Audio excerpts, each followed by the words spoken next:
لیے اب یہ دو صورتیں ہیں، اور یہاں خاص طور پر نوٹ کر لیجئے کہ یہ معوذتین یہ ایک صورت بھی ہو سکتی تھی، لیکن قرآن حکیم میں جو عام مزاج ہے کہ صورتیں جوڑوں جوڑوں کی شکل میں ہیں، تو دو حصوں میں تقسیم کر دی ہے۔ اور اس کی تقسیم کیا ہے؟ ایک وہ چیزیں ہیں جو انسان پر باہر سے حملہ آور ہوتی ہیں، اور ایک چیز وہ ہے جو انسان کے اپنے اندر سے حملہ آور ہوتی ہے۔ ان دونوں کو دو علیحدہ چیزوں میں رکھ کر اور سکھایا گیا ہمیں کہ تم ہمیشہ اللہ کی پناہ طلب کرتے رہا کرو ان چیزوں کے اثرات سے، ان چیزوں کے اثرات بد سے اپنے آپ کو بچانے کے لیے۔ بسم اللہ الرحمن الرحیم، قل اعوذ برب الفلق، کہو کہ میں پناہ میں آ گیا صبح کے رب کی۔ فلق، فلق ویسے تو یہ لفظ ہم پڑھ چکے ہیں سورہ انعام میں، فالق الاصباح، رات کی تاریکی کا پردہ پھٹتا ہے اور سپیدہ سحر نمودار ہوتا ہے، یا گٹھلی فالق الحب والنوائے، تو وہ جو گٹھلی ہوتی ہے وہ بھی پھٹتی ہے تو اس میں سے دو پتیاں نکلتی ہیں تو درخت بنتا ہے۔ اس اعتبار سے فلق سے مراد یہاں صرف صبح نہیں ہے، بلکہ جو اگلی صورت میں آ رہا ما خلق، جو بھی کچھ اس کائنات میں اس نے پیدا کیا ہے در حقیقت وہ عدم کا پردہ چاک کر کے اس کو وجود بخشا ہے۔ عدم سے، عدم محض سے، کریشن ایکس نہیلو، بغیر کسی شے کے کسی شے کو بنانا۔ تو قل اعوذ برب الفلق من شر ما خلق، میں پناہ میں آتا ہوں اس کی تمام مخلوقات کی پناہ سے۔ اب آپ غور کیجئے، مخلوق ظاہر بات ہے خالق کی طرح کامل تو نہیں ہو سکتی، مخلوق کے اندر کوئی نہ کوئی پہلو جو ہے وہ کمی کا، تقصیر کا، نقص کا رہ جائے گا۔ تو گویا کہ ہر مخلوق میں شر کا پوٹینشل ایلیمنٹ موجود ہے۔ یہ دوسری بات ہے کہ اللہ تعالیٰ کسی کو سہارا دے دے، کسی کو تو اپنی طرف سے عصمت عطا کر دے، اپنی طرف سے خصوصی پروٹیکشن عطا کر دے، پوٹینشل خلق جو ہے وہ گویا کہ مستلزم ہے، اس کے ساتھ شر کے اندر کا پہلو موجود ہوگا۔ قل اعوذ برب الفلق من شر ما خلق، یعنی وہ شر جو ہے خود اپنی جگہ پر کوئی علیحدہ مستقل وجود رکھنے والی شے نہیں ہے، بلکہ وہ شر جو ہے خلق کے اندر جو کمی کا پہلو ہے۔ جیسے ہم نے انسانوں کے بارے میں پڑھا، خلق الانسان من عجل، انسان کی سرشت میں جلد بازی ہے۔ خلق الانسان ضعیفا، انسان کمزور پیدا کیا گیا ہے۔ جو اس کا فطرت والا پہلو ہے، جو روحانی پہلو ہے، وہ تو ہے انا خلقنا الانسان فی احسن تقویم، لیکن جو یہ حیوانی پہلو ہے اس کا جو مادی وجود ہے، اس میں تو ضعف بھی ہے۔ ان الانسان خلق ہلوعا اذا مسہ الشر جزوعا واذا مسہ الخیر منوعا، تو یہ تمام چیزیں جو ذہن میں رکھیے۔ قل اعوذ برب الفلق من شر ما خلق، جو بھی مخلوقات ہیں ان میں سے جو بھی شر کا پہلو ہے میں اس سے اے پروردگار تیری پناہ میں آتا ہوں۔ ومن شر غاسق اذا وقب، خاص طور پر یہ رات کو ڈھانپ لینے والی جو ہے رات، اندھیرا، یہ ظاہر بات ہے اسی پھر رات کے پردے میں چوری بھی ہے، ڈاکہ بھی ہے، اسی میں پھر غول بیابانی جو ہے، شیاطین جن ہیں ان کا بھی جو حرکتیں ہوتی ہیں، پھر یہ ساری چیزیں جو ہے اسی کے سلسلے من شر غاسق اذا وقب، سانپ بچھو وغیرہ بھی اسی وقت نکلتے ہیں۔ ومن شر النفاثات فی العقد، اور جو عورتیں گانٹھیں باندھ کر پھونکے مارتی ہیں، یہ جو بھی ٹونے ٹوٹکے ہوتے ہیں اور اس کی وجہ سے لوگوں کو نقصان پہنچایا جاتا ہے، گویا کہ یہ بھی اس کے اندر بھی کوئی حقیقت ہے۔ یہ سفلی عملیات بھی ہیں، ان کے بھی اثرات ہیں۔ جیسے کہ ہم جانتے ہیں کہ جادو جو ہے حق ہے، برحق ہے، اگرچہ کفر ہے۔ شراب کی تاثیر ہے لیکن حرام ہے۔ کچھ نہ کچھ حقیقت ان لکیروں میں بھی ہے، لیکن ہمیں روک دیا گیا کہ ان کے چکر میں مت پڑو۔ یہ جو منجمی ہے، وہ نجوم کی حرکت، اس میں بھی کچھ نہ کچھ حقیقت ہے لیکن روک دیا گیا۔ تو کسی چیز کا ہونا بالفعل یہ اور شے ہے، لیکن اس کا جائز ہونا یہ اور شے ہے۔ تو بالفعل یہ عملیات ہیں جو سے اچھے اعمال ہیں، اور ان کو جو ہے کوئی اچھے اوراد ہیں، اچھے وظائف ہیں، تو ان کے کچھ اثرات جو ہیں اچھے ہو سکتے ہیں۔ اسی طریقے سے اس قسم کی چیزوں میں جادو کے کلمات ہوتے ہیں، ان کی بھی تاثیر ہے۔ اور وہ جو عورتیں جو ہے وہ جادو کرتے ہوئے، جس کو ہم کہتے ہیں کہ وہ تعویذ گنڈا وغیرہ جو ہوتا ہے، پھر وہ اس میں پھونکے مارتی ہیں، تو اللہ تعالیٰ سے میں ان کے شر سے بھی پناہ چاہتا ہوں۔ وَمِن شَرِّ حَاسِدٍ إِذَا حَسَدَ، اور حسد کرنے والے کے شر سے بھی میں اللہ کی پناہ طلب کرتا ہوں، جبکہ وہ حسد اپنا استعمال کرے۔ اگر حسد ہے، دل کے اندر ہے، تو بات اور ہے، حسد کو بروئے کار لائے وہ، اور وہ انسان کے درپے ہو جائے اس حسد کی وجہ سے اس سے کوئی نقصان پہنچانے کو۔ اور اسی کتابیں ہے عین، العین حق، کہ اگر انسان اس حاسدانہ نگاہ سے کسی کو دیکھتا ہے اس کے بھی اثرات ہوتے ہیں، اور اس دیکھنے کے بھی کچھ برے اثرات جو ہیں وہ ظاہر ہو جاتے ہیں۔ تو یہ تمام چیزیں اپنی جگہ پر ہیں، لیکن ان سے پناہ کرنے کے لیے آپ لمبے چوڑے کوئی اور سلسلوں میں نہ پڑیں۔ یہی معوذتین اللہ نے جو محمد رسول اللہ کو تلقین فرمائے، سارا دار و مدار ان پر ہونا چاہیے۔ تعوذ کرتے رہیں، اس لیے کہ ہم پڑھ چکے ہیں سورہ بقرہ میں کہ حضرت سلیمان کے زمانے میں جنات جو تھے انہوں نے یہ سارے کام شروع کیے تھے اور لوگ ان سے سیکھتے تھے جادو ٹونا، لیکن اب شیطان اگلا حربہ آزماتا ہے۔ دیکھو ابھی فلاں کام پڑا ہے، ابھی فلاں کام ہے، ابھی بیٹیوں کے ہاتھ پیلے کرنے ہیں، ابھی یہ کرنا ہے، ابھی بچے تمہارے چھوٹے ہیں، ابھی تمہارے بیٹوں کی تعلیم کا مرحلہ ہے، میاں ہو جانا ٹھیک، بعد میں سارے تقاضے مطالبے پورے کر لینا، پہلے یہ ذمہ داریاں تو پوری کرو۔ یہ حقوق العباد ہے بھائی، حقوق اللہ سے بڑھ کر ہے یہ حقوق العباد ہے۔ اس کے لیے لگے رہو، پوری اپنی توانائیاں قوتیں صرف کرو، مال بناؤ، پیسہ کماؤ، تاکہ یہ ساری ذمہ داریاں ادا ہوتے رہنا۔ بعد میں ٹھیک ہے ذرا فراغت حاصل ہو جا، پھر تم سب اپنے آپ کو، اپنی پوری توانائیوں کو، اپنے پورے وقت کو اللہ کے لیے لگا دینا۔ یہ ہے تاخیر اور تعویق، اس کا حربہ شیطان کا، یہ سب سے بڑا ہے۔ کر لیں گے بھائی، کر لیں گے، کوئی نہیں، ابھی ذرا جلدی نہیں، ابھی فلاں کام ہے، فلاں فرائض ہے، فلاں ذمہ داریاں ہیں، ذرا ان سے نمٹ لوں، پر اگر میں ریٹائر ہو جاؤں سروس سے تو پھر میں سارا اپنے آپ کو لگا دوں۔ وہ ریٹائرمنٹ کرتے ہیں اس وقت جب آپ کے اندر رہتا ہی کچھ نہیں، اگر آپ کے اندر کچھ رہ جائے تو وہ چھوڑیں گے آپ کو، وہ ساری توانائیاں تو گئی۔ اب تو آپ کھوکھلا ایک ڈھانچہ لیے پھر رہے ہیں، آپ کے اندر صلاحیت اور قوت کہاں ہے اب؟ لہذا یہ سارے دھوکے شیطان کے ہیں۔ اس میں ایک چیلنجنگ انداز میں علم یعنی وقت آیا نہیں ہے ابھی اہل ایمان کے لیے، کس چیز کا انتظار کر رہا ہے؟ جو جیسے ہی خیال ہو جائے کہ واقعی یہ فرض ہے، فوراً لبیک کہو۔ تم نے اگر کسی بھی پہلو سے تاخیر اور تعویق کا راستہ اختیار کیا تو یہ شیطان کے پھندے میں گرفتار ہونے کا وہ راستہ ہے اصل۔ وہ شیطان پھر چھوڑے گا نہیں، پھر وہ اسے آپ کو اپنے فتراک کا نخچیر بنا لے گا، اپنے تھیلے میں شکار کی حیثیت سے، جیسے کہ آپ تیتر بار کے تھیلے میں ڈال لیتے ہیں شکار کر کے، اس کے فتراک کے نخچیر بن کر رہ جاؤ گے، پھر آگے نکل نہیں سکتے۔ یہ تاخیر اور تعویق جو ہے، یہی ہوا تھا غزوہ تبوک میں۔ حضرت کعب ابن مالک رضی اللہ تعالیٰ عنہ نے، وہ بھی ان 3 صحابہ میں سے تھے جو سچے صادق الایمان صحابہ تھے، لیکن غزوہ تبوک میں نہیں گئے۔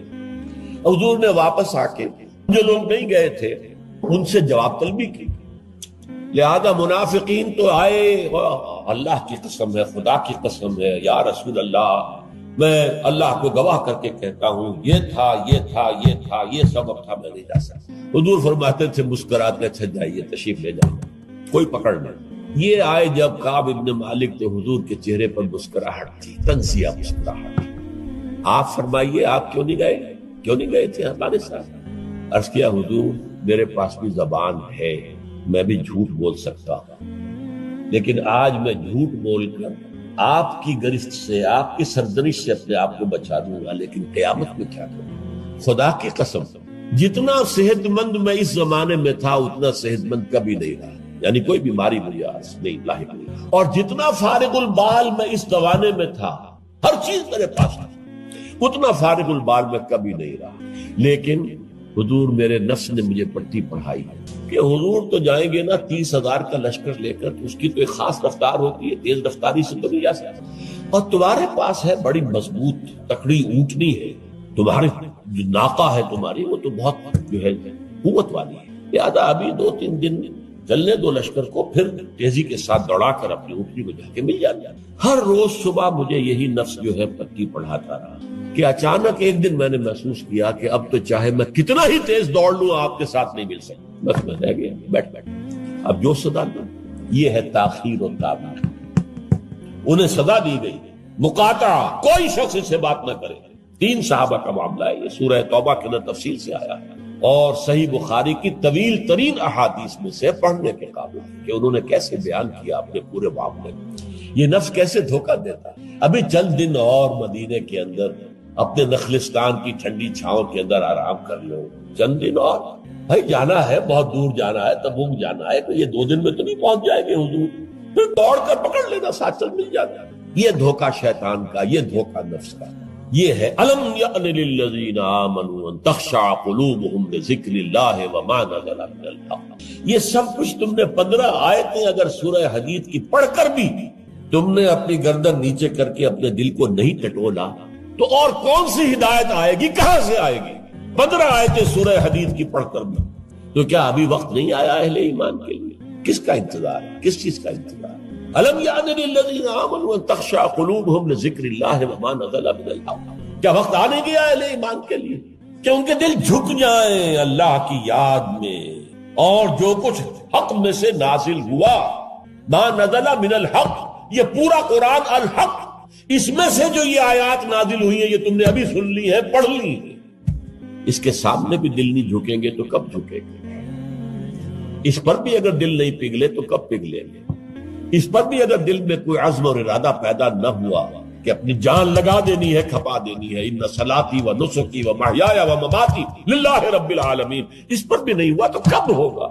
اور کون سی ہدایت آئے گی؟ فَبِأَيِّ حَدِيثٍ بَعْدَهُ يُؤْمِنُونَ، اس قرآن کے بعد اور کون سی چیز کے یہ منتظر ہے جس پر یہ ایمان لائیں گے؟ أَلَمْ يَعْنِ لِلَّذِينَ آمَنُوا أَن تَخْشَعَ قُلُوبُهُمْ لِذِكْرِ اللَّهِ وَمَا نَزَلَ مِنَ الْحَقِّ۔ اور جیسا کہ میں نے تمہیدی جو میرا بیان تھا ان صورتوں کے بارے میں، اس میں عرض کیا تھا ان میں اہل کتاب سے خطاب نہیں ہے، اہل کتاب کو نشان عبرت کے طور پر پیش کیا گیا۔ دیکھو مسلمانوں، تم سے پہلے بھی ایک امت تھی، معمولی امت نہیں تھی، وہ امت جسے قرآن سند دے رہا ہے 2 دفعہ سورہ بقرہ کے اندر صرف، یا بنی اسرائیل اذکروا نعمتی التی انعمت علیکم وانی فضلتکم علی العالمین، اے بنی اسرائیل یاد کرو میرے اس احسان کو جو تم پر ہوا، میں نے تمہیں تمام جہان والوں پر فضیلت دی تھی۔ وہ قوم، وہ امت موسیٰ، اس امت کو کتنی کتابیں دی گئی؟ تورات انہیں دی گئی، زبور انہیں دی گئی، انجیل انہیں دی گئی، امت تو ایک ہی ہے یہ۔ حضرت مریم اسرائیلی نہیں تھی کیا؟ تو چاہے باپ حضرت عیسیٰ کا کوئی نہیں ہے لیکن وہ حضرت مریم کے بیٹے ہیں، اسرائیلی، یہ اسرائیلی نبوت ہے جو چلی آ رہی ہے، حضرت موسیٰ اور ہارون سے شروع ہوئی ہے 1400 برس قبل، اور حضرت عیسیٰ اور یحییٰ پر آ کر ختم ہوئی ہے۔ یہ سلسلہ نبوت کا سینکڑوں نبی آ گئے 1400 برس میں، تو آپ اندازہ کیجئے اتنی بڑی امت، لیکن اس کا حال کیا ہوا؟ وَلَا يَكُونُوا، دیکھو نہ ہو جائیں یہ اہل ایمان بھی كَالَّذِينَ أُوتُوا الْكِتَابَ مِن قَبْلُ، ان لوگوں کے مانند جن کو کہ کتاب دی گئی تھی ان سے پہلے، فَطَالَ عَلَيْهِمُ الْأَمَدُ، تو جب ان پر ایک طویل مدت گزر گئی، فَقَسَتْ قُلُوبُهُمْ، تو ان کے دل سخت ہو گئے۔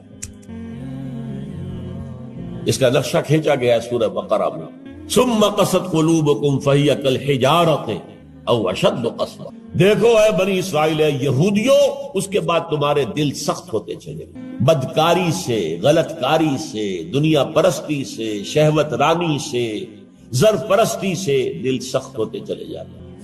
حضور نے فرمایا جب انسان ایک گناہ کرتا ہے دل کے اوپر ایک داغ پڑتا ہے، اگر توبہ کرے گا تو صاف ہو جائے گا، توبہ نہیں کرے گا پھر گناہ کرے گا، پھر داغ پڑے گا، پھر پڑے گا، پھر داغ پڑے گا، پھر یہاں تک کہ پورا دل سیاہ ہو جاتا ہے۔ اور حضور نے اپنی مٹھی بند کر کے کہا ایسے ہو جاتا ہے، اب اس میں کوئی ہدایت داخل نہیں ہو سکتی، بند ہو گئی۔ اور جب یہ تھیلی بند ہوئی پھر اللہ کی مہر لگ گئی، ختم اللہ علی قلوبہم وعلی سمعہم طبع اللہ علی قلوبہم، اللہ نے مہر لگا دی ان کے دلوں کے اوپر۔ یہ مرحلہ آتا ہے کہ جب کہ فرمایا اب تمہارے دل پتھروں کے مانند، بلکہ او اشد قسوہ، پتھروں سے بھی زیادہ، فإن من الحجارۃ لما يتفجر منه الانہار، پتھر تو ایسے بھی ہوتے ہیں جن میں سے چشمے پھوٹ بہتے ہیں، وإن منها لما يشقق فيخرج منه الماء، چٹانوں میں ایسی بھی ہوتی ہیں شق ہو جاتی ہیں ان میں سے پانی نکل آتا ہے، وإن منها لما يهبط من خشية الله، چٹانیں ایسی بھی ہوتی ہیں اللہ کے خوف سے گر پڑتی ہیں، وَمَا اللَّهُ بِغَافِلٍ عَمَّا تَعْمَلُونَ، تمہارے دل ان سے بھی سخت ہو چکے ہیں اور اللہ بے خبر نہیں ہے اس سے کہ جو تم کر رہے ہیں۔ آج اس امت پر بھی تو 1400 برس گزر گئے، کتنا عرصہ گزرا ہے، اور آج وہی خواہشات ہیں۔ ہم تو امت محمد میں ہیں صلی اللہ علیہ وسلم، وہ تو شافع محشر ہے، وہ تو ہر امتی کو بخشوا لیں گے تب جا کر راضی ہوں گے، اللہ راضی کرے گا انہیں، وہ راضی اسی وقت ہوں گے جب ہر امتی کو بخشوا لیں گے۔ سیاں بے کوتوال، اب ڈر کاہے کا؟ جب ہمارے سیاں ہمارے شوہر کہہ لے کوتوال بن گئے تو مجھے کس کا ڈر ہے؟ کوتوال ہی کا ڈر ہوتا ہے نا کہ وہ پکڑے گا، سیاں بے کوتوال، اب ڈر کاہے کا؟ یہ ہے وہ امانی، دل کا امانی ہو، سیغفر لنا، ہمیں تو بخش دیا جائے گا، ہماری تو شفاعت ہو جائے گی۔ بھائی کچھ بھی ہے، ہم کلمہ گو تو ہیں، کچھ بھی ہے، محمد کے نام لیوا تو ہیں صلی اللہ علیہ وسلم، لیکن یہ قرآن مجید میں یہی ان کا قول نقل کیا گیا تھا۔ یہود نے کہا تھا نحن ابناء اللہ واحباؤہ، ہم تو اللہ کے بیٹوں کے مانند ہیں، اس کے بڑے چہیتے ہیں۔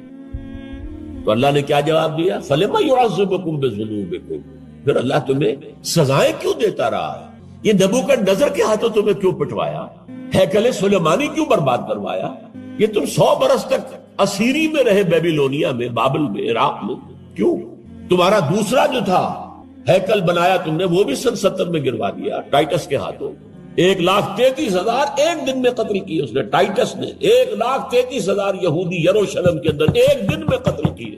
اندازہ کیا، پچھلی صدی میں 60 لاکھ یہودی جرمنوں نے ختم کیے، 6 ملین، اور ان کو اب بھی یہی کر رہا ہے، we are the chosen people of the lord, ہم تو اللہ کے پسندیدہ بندے ہیں۔ یہی حال اس امت کا ہے۔ ہسپانیہ سے ایسے نکالے گئے کہ ایک بچہ تک نہیں بچا، تاتاریوں کے ہاتھوں کروڑوں قتل ہوئے۔ یہ سب کچھ تمہارے ساتھ ہوا کہ نہیں؟ کروسیڈرز کے ہاتھوں تمہاری پٹائی کم ہوئی تھی؟ 88 برس تک بیت المقدس عیسائیوں کے قبضے میں رہا تھا کہ نہیں؟ تو غور کیجیے، دلوں کو نرم کیجیے، اور دلوں کو نرم کرنے کا ذریعہ بھی قرآن ہے۔ یا ایھا الناس قد جاءتکم موعظۃ من ربکم، موعظہ، واعظ کہتے ہیں اس کو جو دل کو نرم کرے، اس میں رقت پیدا کرتے ہیں۔ رقیق کہتے ہیں پتلی شے کو، رقیق مادہ، رقیق مادہ، دل سخت ہو جائے اسے نرم کرنے کے لیے، اس کے لیے واعظ بھی سب سے بڑا قرآن ہے۔ الم یان للذین آمنوا ان تخشع قلوبهم لذکر اللہ وما نزل من الحق ولا یکونوا کالذین اوتوا الکتاب من قبل، تمہارے سامنے موجود، فطال علیہم الامد، پھر ان پر ایک مدت جب گزر گئی، فقست قلوبهم، تو ان کے دل سخت ہو۔ البتہ یہاں ایک واقعہ میں اور عرض کر دوں، ایک دل کی سختی وہ تھی جو یہودیوں کی ہو گئی تھی، یا ہم میں سے بھی بہت سو کی ہو چکی ہے، لیکن ایک اور دل کی سختی بھی ہوتی ہے، وہ اپنے احساس کی شدت کی بنا۔ یہ معاملہ حضرت ابوبکر کے ساتھ پیش آیا رضی اللہ تعالی عنہ۔ ان کے عہد خلافت میں ایک وفد آیا باہر سے، انہیں جب قرآن کی آیات سنائی گئی تو ان کی آنکھوں سے آنسو بہہ نکلے۔ حضرت ابوبکر نے فرمایا، ہاکذا کنا حتی قست القلوب، ایسے ہی ہم بھی ہوتے تھے، قرآن سنتے ہی، قرآن پڑھتے ہوئے ہمارے آنکھوں سے آنسو جاری ہو جائے، یہاں تک کہ ہمارے دل سخت، معاذ اللہ، معاذ۔ یہ شدت احساس یقیناً یہ ہوتا ہے جب آدمی عادی ہو جاتا ہے تو وہ کیفیت نہیں رہتی۔ میں نے اللہ کے فضل و کرم سے 6 حج کیے، لیکن جو کیفیت پہلے حج کی تھی وہ پھر کبھی نصیب نہیں ہوئی۔ ویسے بھی یہ تھا کہ اس وقت تک ابھی اتنا ہجوم نہیں تھا، سن 62، اب آج سمجھیے 42 برس گزر چکے، تو اس وقت کا اور تھا معاملہ۔ اب جو ہے وہ ہجوم جو ہے وہ اس میں کبھی انسان کو وہ اپنے اندر جھانکنے کا، کہیں تنہائی میں بیٹھ کر یاد کرنے کا موقع نہیں ملتا، لیکن وہ تھا۔ لیکن ویسے بھی بات یہ ہے کہ ایک آدمی، اب جو لوگ وہاں رہتے ہیں، مکے میں رہنے والے، ان میں سے اکثر کو ہم دیکھتے ہیں وہ خانہ کعبہ کا، اس اصل چوکور گھر کا بھی کوئی ادب نہیں کرتا، وہ تو ہر وقت ان کے نگاہوں کے سامنے عادی ہو گئے۔ تو ایک شکل یہ ہوتی ہے کہ جو ایک تعامل کثرت کے ساتھ جب ایک بات ہو رہی ہو تو پھر اس کی وہ تاثیر نہیں رہتی۔ تو فرمایا فقست قلوب، حضرت ابوبکر کا بھی وہ احساس کی شدت جو تھی، جیسے حضور نے فرمایا۔ اب زنا جو ہے اس کے لیے حضور نے جو کچھ فرمایا وہ سن لیجئے۔ عن ابن عباس قال ما رأيت شيئا اشبه باللمم مما قال ابو هريرة عن النبي صلی اللہ علیہ وسلم، حضور کی حدیث ہے، ان اللہ كتب على ابن آدم حظه من الزنا ادرک ذلك لا محالہ، اللہ تعالیٰ نے ہر انسان کا زنا میں ایک حصہ لکھ لیا جو اس کو پہنچ کر رہے گا۔ فزنا العین النظر، آنکھوں کا زنا ہے نامحرم عورت کو دیکھنا، یہ بھی زنا ہے۔ اگر زنا کو روکنا ہے تو یہاں پر بھی قدغن لگے گی۔ ایک جگہ آیا ہے حدیث میں النظر سہم، یہ تیر ہے، یہ نظر جو ہے نگاہوں کے تیر، یہ تو آپ شاعری کے اندر بھی اور گانوں کے اندر بھی نگاہوں کے تیر سنتے ہیں کہ نہیں سنتے؟ النظر سہم، یہ تیر ہے۔ وزنا اللسان النطق یا منطق، زبان کا زنا ہے کسی عورت سے گفتگو کر کے چٹخارے لے، عورت کی آواز میں بھی ایک لوچ ہے، حسن ہے، اللہ تعالیٰ نے اسے سراپا ایسا بنایا ہے کہ مرد کے لیے اس کی ہر شے کے اندر اٹریکشن، اس کی آواز میں اٹریکشن۔ والنفس تمنا وتشتہی، اور باقی رہ گیا نفس، وہ تمنا کرتا ہے کہ اب میں اس سے آگے بھی بڑھوں اور زنا بھی کر لوں۔ والفرج یصدق ذلک کلہ اور یکذب، لیکن یہ ہو بھی سکتا ہے نہیں بھی ہوتا، لیکن یہ زنا تو کر چکا نا، کان کا زنا اس نے کر لیا، آنکھ کا زنا اس نے کر لیا، زبان کا زنا اس نے کر لیا، یہ تو زنا کی تعریف ملا ہے۔ ایک اور روایت ہے جو مسلم میں ہے، عن ابی ہریرہ كتب على ابن آدم نصيبه من الزنا مدرك ذلك لا محالة فالعينان زناهما النظر والأذنان زناهما الاستماع واللسان زناهما الكلام واليد زناها البطش والرجل زناها الخطأ والقلب يهوي وتمنى. یہ زبان کا بھی زنا ہو رہا ہے، کان کا بھی زنا ہو رہا ہے، ہاتھ کا بھی ہو رہا ہے، کہیں لمس کیا ہے عورت کے جسم ہاتھ ملایا ہے اور چل کر کہیں جا رہا ہے دیکھنے کے لیے، یہ پاؤں کا زنا ہو رہا ہے. یہ ہے زنا کی شکلیں جو محمد الرسول اللہ صلی اللہ علیہ وسلم نے بیان کی. تو زنا کا روک تھام زنا کی جو ہمارے معاشرتی اہداف کے اندر بہت اہم ہے، بہت اہم ہے، بہت اہم. ورنہ معاشرہ ٹوٹ پھوٹ کا شکار ہو جائے. میاں بیوی میں اعتماد نہیں ہے، بے اعتمادی کی فضا میں اولاد جو پلے گی اس کی منفی نفسیات ہوں گی، کبھی مثبت نفسیات نہیں. والدین میں محبت ہے، آپس میں اعتماد ہے، تو ایک دوسرے پر اعتماد ہے، ایک دوسرے کا لحاظ ہے، ایک دوسرے کی دلجوئی ہے، ایک دوسرے کی مدد ہے. یہ ساری چیزیں جو ہے وہ ایک فضا پیدا کرتی ہیں گھر کے اندر. وہ ایک نارمل، ایک صحت مند فضا جس میں کہ نئی نسل پروان چڑھے گی تو وہ ایک پازیٹیو اور مثبت نفسیات لے کر پیدا ہوگی. نمبر 3 جو ہدف ہے بہت بڑا بہت بڑا بہت بڑا، جنسی انضباط، سیکس ڈسپلن، زنا کی روک تھام. لا تقربوا الزنا انہ کان فاحشۃ وساء سبیلا. زنا کے قریب تک نہ پھٹکو. یہ نہیں کہا کہ لا تزنوا، نہیں، قریب تک نہ پھٹکو. جیسے کہ یہ فیصل آباد کا ہمارا گول چکر ہے اور 8 بازار آ رہے ہیں. اب کوئی سرکاری پروگرام یہ ہے کہ اس گول چکر تک، چوک تک کوئی بھی جلوس نہ پہنچے تو 8 بازاروں کو بند کرو گے نا. لہذا دور دور تک اللہ تعالیٰ نے وہ حدیں لگا دی ہیں کہ زنا کی ترغیب نہ ہو، زنا کے راستے جو ہے وہ مسدود ہو جائیں. اور زنا کے بارے میں اب دیکھیے، یہ اس دور کی انٹلیکچوئل خیانت، ڈس آنیسٹی کا سب سے بڑا معاملہ. جدید نفسیات کا بابا آدم مانا جاتا ہے فرائڈ، اور فرائڈ کے نزدیک انسان کے محرکات عمل میں سب سے زیادہ طاقتور، سب سے زیادہ پوٹنٹ سیکس. مارکس نے قرار دیا پیٹ کو معاشی ضرورت، فرائڈ نے کہا نہیں، سیکس ہے اصل شے، اصل محرک انسان میں. یہاں تک کہتا ہے ایڈیپس کمپلیکس، باپ اگر محبت بھری نگاہ سے بیٹی کو دیکھ رہا ہے تو یہ بھی سیکس ہے، اور ماں اگر بیٹے سے محبت کر رہی ہے تو یہ بھی سیکس ہے. انا للہ و انا الیہ. ان کمبختوں کا اصل یہ معاملہ ہے کہ ایک شے پر نگاہ جم گئی تو سب کچھ اسی کے گرد گھما دیا. ورنہ بات غلط نہیں ہے. Sexual motive one of the most important motives, no doubt about. اگر یہ نہ ہو، اگر عورت میں مرد کے لیے اٹریکشن نہ ہو، اگر عورت کو مرد کی احتیاج نہ ہو تو تمدن ختم ہو جائے. کون شادی کا کھکیڑ مول لے گا؟ ایک پیٹ پالنا اور ہے، خاندان کی ذمہ داری اور ہو جائے گی. یہ اس قدر زبردست جو ہے، یہ موٹیویشن ہے، اندر سے جذبہ ہے اور اٹریکشن ہے شدید.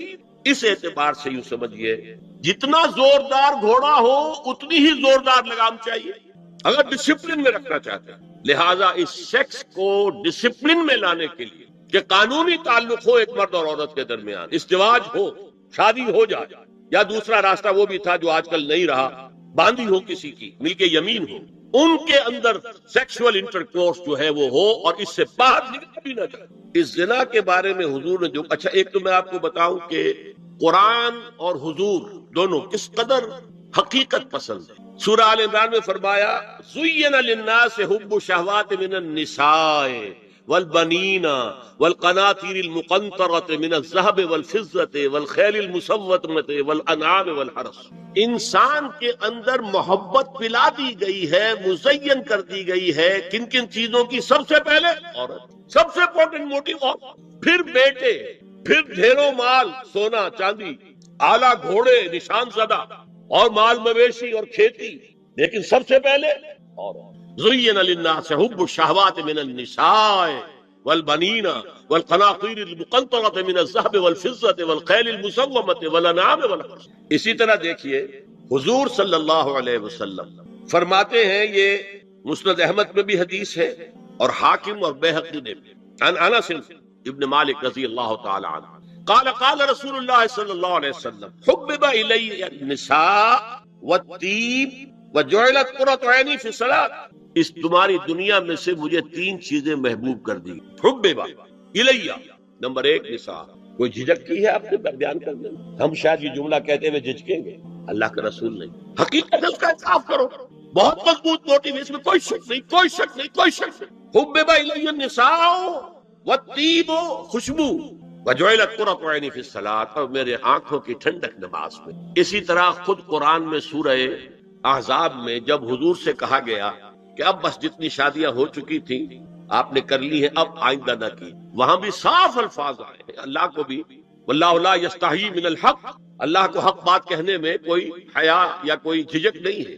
وَلَوْ أَعْجَبَكَ حُسْنُهُنَّ، اے نبی چاہے عورتوں کا حسن جو ہے وہ آپ کو بھلا لگے، لیکن اب آئندہ شادی نہیں۔ یہ میں تائید کر رہا ہوں فرائڈ کی، اس گدھے نے جو آگے تک پہنچا دیا ہے معاملہ وہ ہے غلط۔ بنیادی بات صحیح ہے قرآن مجید کے مطابق کہ سیکس موٹیو بہت سخت ہے، بہت زوردار۔ اب زنا جو ہے اس کے لیے حضور نے جو کچھ فرمایا وہ سن لیجئے۔ عن ابن عباس قال ما رأيت شيئا اشبه باللمم مما قال ابو هريرة عن النبي صلی اللہ علیہ وسلم۔ حضور کی حدیث ہے ان اللہ كتب على ابن آدم حظه من الزنا ادرک ذلك لا محال، اللہ تعالیٰ نے ہر انسان کا زنا میں ایک حصہ لکھ لیا جو اس کو پہنچ کر رہے گا۔ فزنا العین النظر، آنکھوں کا زنا ہے نامحرم عورت کو دیکھنا، یہ بھی زنا۔ اگر زنا کو روکنا ہے تو یہاں پر بھی قدغن لگے گی۔ ایک جگہ آیا ہے حدیث میں النظر سہم، یہ تیر ہے، یہ نظر جو ہے نگاہوں کے تیر، یہ تو آپ شاعری کے اندر بھی اور گانوں کے اندر بھی نگاہوں کے تیر سنتے ہیں کہ نہیں سنتے؟ النظر سہم، یہ تیر ہے۔ وزنا اللسان النطق یا منطق، زبان کا زنا ہے کسی عورت سے گفتگو کر کے چٹخارے لینا۔ عورت کی آواز میں بھی ایک لوچ ہے، حسن ہے، اللہ تعالیٰ نے اسے سراپا ایسا بنایا کہ مرد کے لیے اس کی ہر شے کے اندر اٹریکشن، اس کی آواز میں اٹریکشن ہے۔ والنفس تمنا وتشتہی، اور باقی رہ گیا نفس، وہ تمنا کرتا ہے کہ اب میں اس سے آگے بھی بڑھوں اور زنا بھی کر لوں۔ والفرد یصدق ذلک کلہ اور یکذب، لیکن یہ ہو بھی سکتا ہے نہیں بھی ہوتا، لیکن یہ زنا تو کر چکا نا۔ کان کا زنا اس نے کر لیا، آنکھ کا زنا اس نے کر لیا، زبان کا زنا اس نے کر لیا، ایک تو زنا کی تعریف میں۔ ایک اور روایت ہے جو مسلم میں ہے، عن ابی ہریرہ کتب علی ابن آدم نصیبہ من الزنا مدرک ذلک لا محالہ فالعینان زناہما النظر والاذنان زناہما الاستماع واللسان زناہما الکلام والید زناہا البطش والرجز زناہا الخطأ والقلب یہوی وطنا۔ یہ زبان کا بھی زنا ہو رہا ہے، کان کا بھی زنا ہو رہا ہے، ہاتھ کا بھی ہو رہا ہے، کہیں لمس کیا ہے عورت کے جسم کو، ہاتھ ملایا ہے اور چل کر کہیں جا رہا ہے دیکھنے کے لیے، یہ پاؤں کا زنا ہو رہا ہے۔ یہ ہے زنا کی شکلیں جو محمد الرسول اللہ صلی اللہ علیہ وسلم نے بیان کی۔ تو زنا کا روک تھام زنا کی جو ہمارے معاشرتی اہداف کے اندر بہت اہم ہے، بہت اہم ہے، بہت، ورنہ معاشرت ٹوٹ پھوٹ کا شکار ہو جائے۔ میاں بیوی میں اعتماد نہیں ہے، بے اعتمادی کی فضا میں اولاد جو پلے گی اس کی منفی نفسیات ہوں گی، کبھی مثبت نفسیات نہیں ہو سکتی۔ والدین میں محبت ہے، آپس میں اعتماد ہے، تو ایک دوسرے پر اعتماد ہے، ایک دوسرے کا لحاظ ہے، ایک دوسرے کی دلجوئی ہے، ایک دوسرے کی مدد ہے۔ یہ ساری چیزیں جو ہے وہ ایک فضا پیدا کرتی ہے گھر کے اندر، وہ ایک نارمل، ایک صحت مند فضا جس میں کہ نئی نسل پروان چڑھے گی، تو وہ ایک پازیٹیو اور مثبت نفسیات لے کر پیدا ہوگا۔ اچھا، اور دیکھیے اس میں کیا کیا کچھ حضور کی طرف سے آئے ہیں۔ حضرت جابر بن عبداللہ فرماتے ہیں من کان یؤمن باللہ والیوم الاخر فلا یخلون بامرأۃ لیس معها ذو محرم فإن ثالثهما الشیطان، رواہ احمد۔ دیکھو، جو شخص بھی اللہ پر اور یوم آخر پر ایمان رکھتا ہو وہ کبھی کسی اجنبی عورت کے ساتھ خلوت میں نہ رہے، ملاقات نہ کرے جس کے ساتھ کہ اس کا کوئی محرم شامل نہ ہو۔ کوئی عورت آئی ہے آپ سے مسئلہ پوچھنے کے لیے، اس کا باپ، اس کا بیٹا، اس کا بھائی، اس کا شوہر ساتھ ہونا چاہیے، اکیلے نہیں، اس لیے کہ ثالثہما الشیطان۔ جہاں یہ ایک مرد اور ایک عورت جو ایک دوسرے کے لیے نامحرم ہے، جب ملیں گے تیسرا وہاں شیطان مرد۔ اسی طرح حضرت ابن عباس کی روایت ہے لا یخلون رجل بامرأۃ الا ومعها ذو محرم ولا تسافر المرأة الا مع ذی محرم، کوئی مرد کسی عورت کے ساتھ خلوت میں نہ ہو، اکیلے نہ ہو، مگر یہ کہ اس عورت کے ساتھ اس کا محرم موجود، اور کوئی عورت سفر نہ کرے جب تک کہ اس کے ساتھ محرم موجود نہ ہو۔ اب آئیے چھٹی بات، اسلام میں جو اصلاح کی گئی ہے مختلف میدانوں میں، اس کے دو اصول۔ نمبر ایک، تدریج سے اصلاح، ایک دم۔ نمبر دو، اصلاح کا عمل گھر سے شروع ہونا، چیریٹی بگنز ایٹ ہوم۔ اب میں مثلا مثال دے رہا ہوں، دیکھیے شراب کی حرمت کے ضمن میں 3 درجوں میں حرمت ہوئی۔ سورہ بقرہ میں فرمایا گیا یسألونک عن الخمر والمیسر قل فیہما اسم کبیر ومنافع للناس واسمهما اکبر من نفعهما. بات ختم. اے نبی یہ آپ سے پوچھ رہے ہیں شراب اور جوئے کے بارے میں، سے کہہ دیجئے ان دونوں میں بہت بڑے گناہ کی بات ہے، اگرچہ لوگوں کے لیے کوئی نفع بھی ہے، لیکن ان کا گناہ نفع سے بہت بڑھ کر ہے. اشارہ دے دیا. بہت سے صحابہ نے اسی آیت پر شراب نوشی ترک کر جو معلوم ہوا which way the wind is blowing، اب ہوا کا رخ کیا ہے، کہاں جا رہی ہے. پھر آگے سورہ نساء میں آیت آگے وَلَا تَقْرَبُوا الصَّلَاةَ وَأَنْتُمْ سُكَارَىٰ، دیکھو اگر تم نشے کے اندر ہو شراب کے تو نماز کے قریب مت جاؤ. پتہ نہیں تم کیا کہنا شروع کر دو، تو غالب کی عشقیہ غزلی پڑھنی شروع کر دو کھڑے ہو کر، کیا پتہ. ایک اور مل گیا پوائنٹر، نماز جیسی شے سے روکنے والی شے جو عماد الدین ہے وہ تو بہت بری شے ہوئی.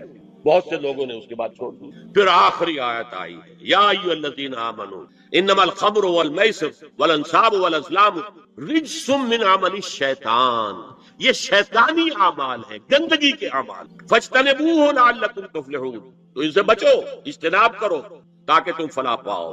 انما یرید الشیطان ان یوقع بینکم العداوۃ والبغضاء فی الخمر والمیسر، یہ شیطان یہ چاہتا ہے کہ شراب اور جوئے کے ذریعے سے تمہارے مابین دشمنی پیدا. شراب میں آدمی لڑ پڑا، جوئے کے اندر بھی ہارتا ہارتا ہارتا آخر کھڑا ہو جاتا، مار پیٹ کے اوپر تیار، ہلاک کرتا.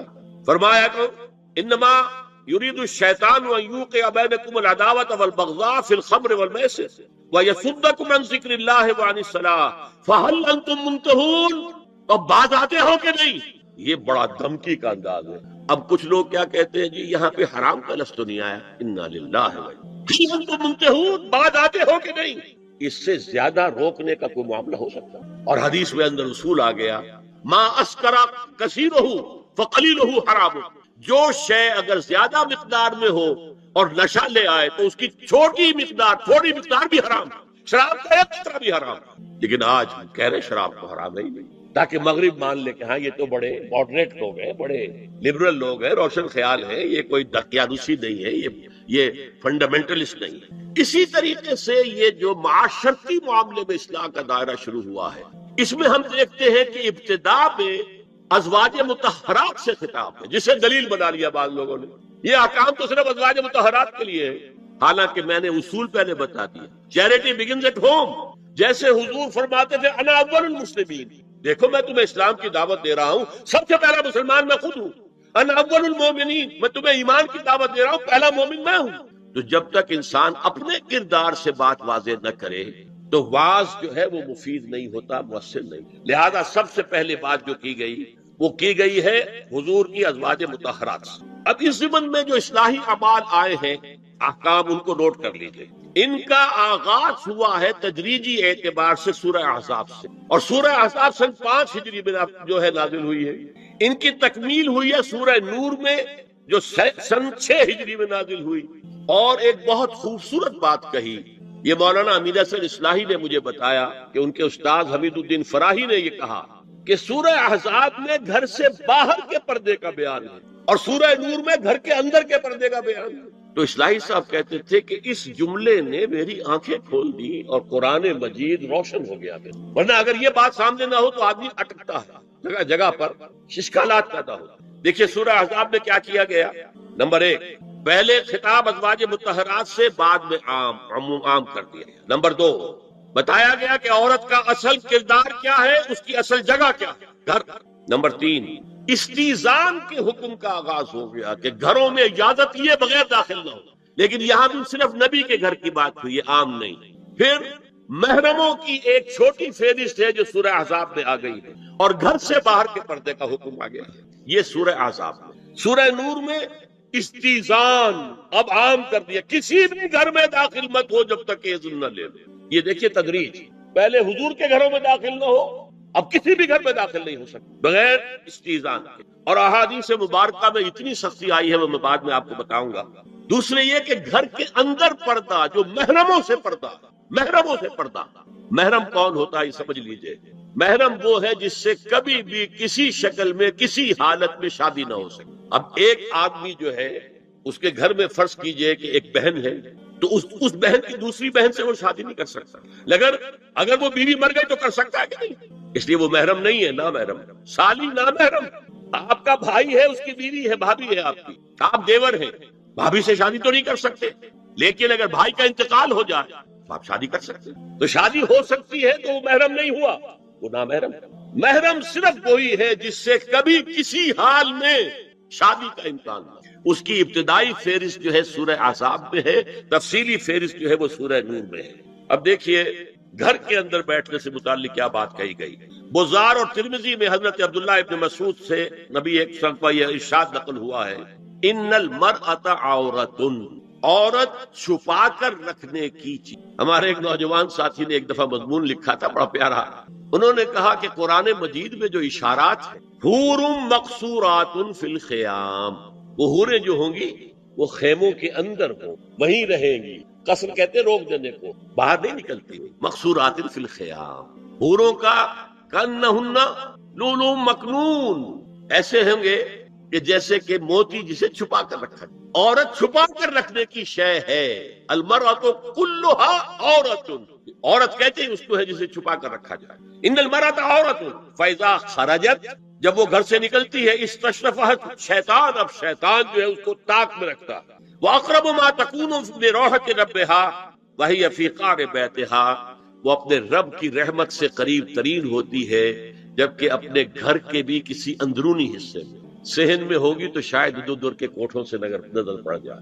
اسی لیے فرمایا مردوں کے لیے مسجد میں نماز افضل 28 گنا، اور عورت کے لیے گھر کی نماز مسجد سے افضل، گھر کے صحن کی مسجد سے افضل، دالان کی صحن سے افضل، کمرے میں اس سے افضل، اور کمرے کی کوئی بغلی کوٹھڑی ہے تو اس میں سب سے افضل. یہ احادیث نبی اکرم صلی اللہ علیہ وسلم. مزاج ہے نا، اس سے بن رہا ہے، ایک معاشرت وجود میں آ رہی.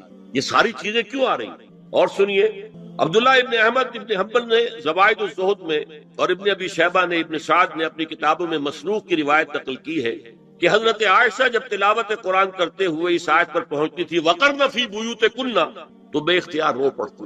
قرآن کہتا ہے اپنے گھروں میں رہو.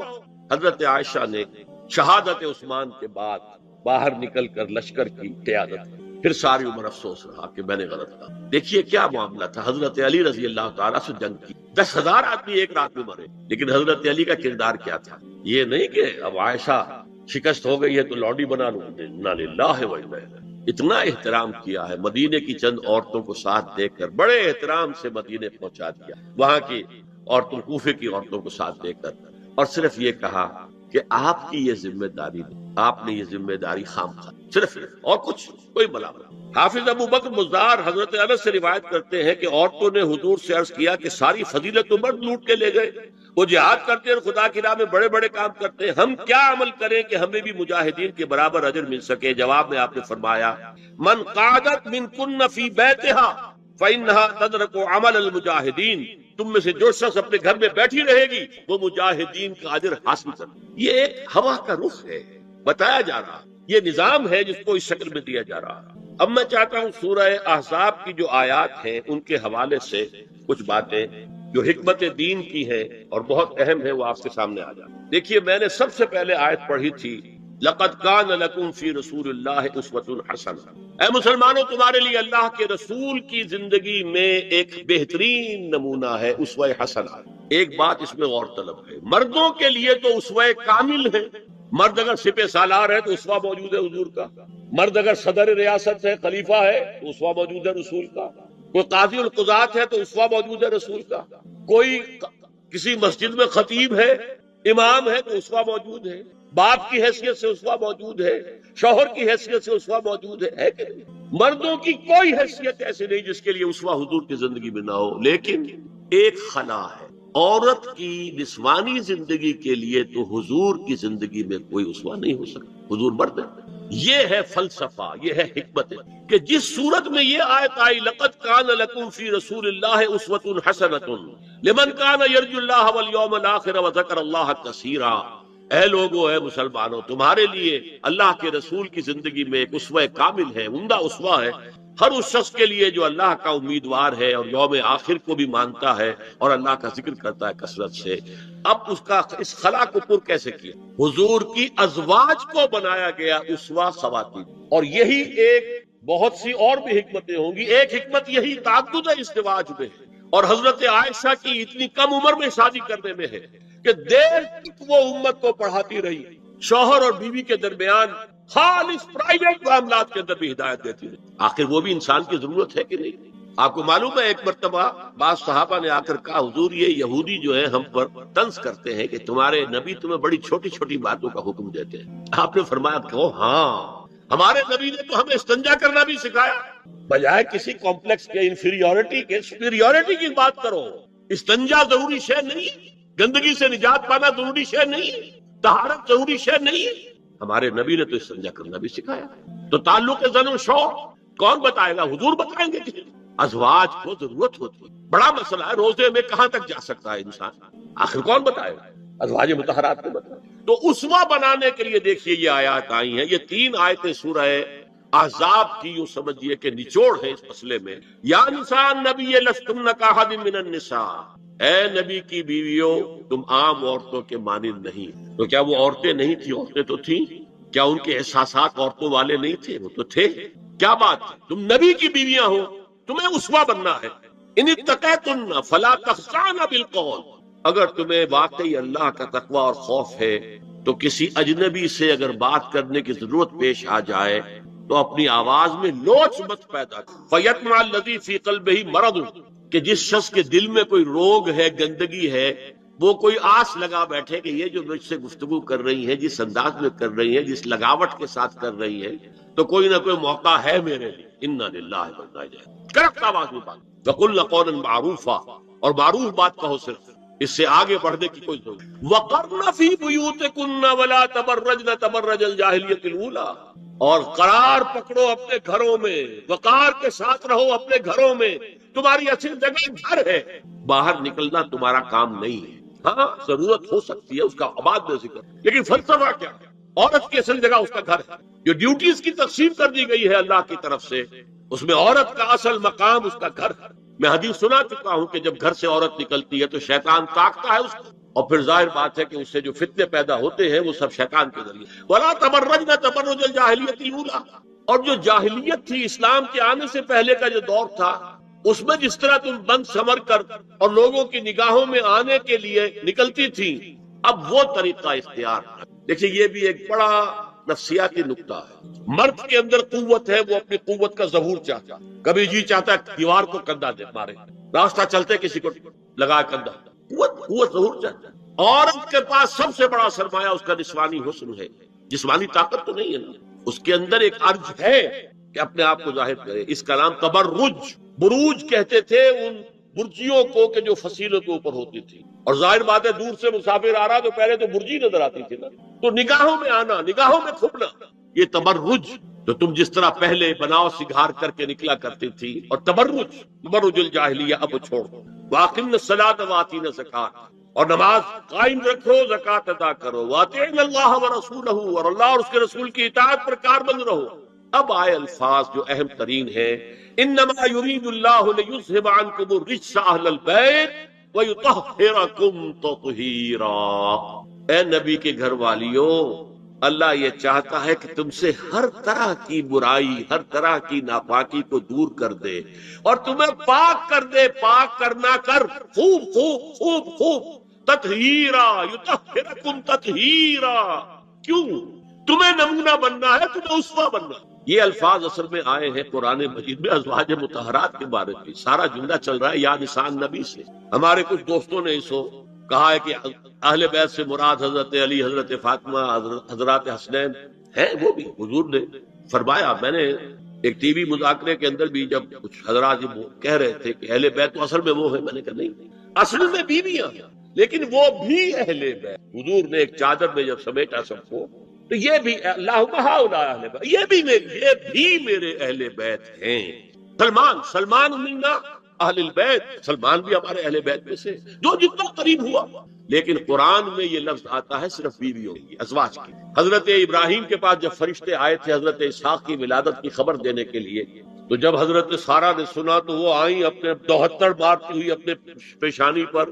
آلد انا عجوز وہذا بالی شیخ، کیا میں جنوں گی اب جبکہ میں بڑھی پھوس ہو گئی ہوں اور میرا یہ شوہر جو ہے یہ بھی بڈھا پھوس ہے. 100 برس کی عمر تھی حضرت ابراہیم علیہ السلام کی، اور کتنی ہوگی اس کے آس پاس ہی ہوگی، 90-95 حضرت سارہ ہوگی. اس کو فرشتوں نے کہا تھا کہ کیا آپ اللہ کی رحمت سے مایوس ہو گئی؟